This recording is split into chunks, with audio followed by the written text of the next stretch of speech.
In Buddhist meditation practice, there are two types of meditation. One is samatha, another is vipassana meditation. Actually, samatha meditation tries to support vipassana meditation to focus on the object and then to see whatever rises and passes away as they are.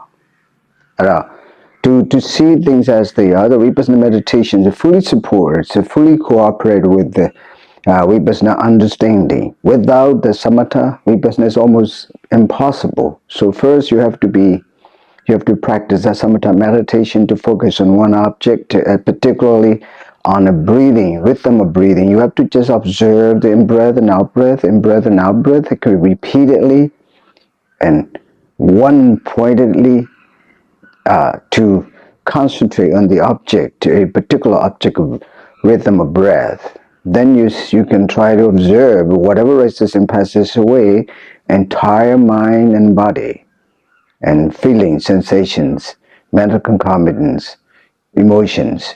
These are the object to observe by Vipassana meditation practice.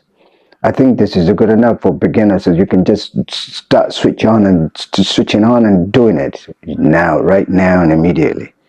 I hope you got it.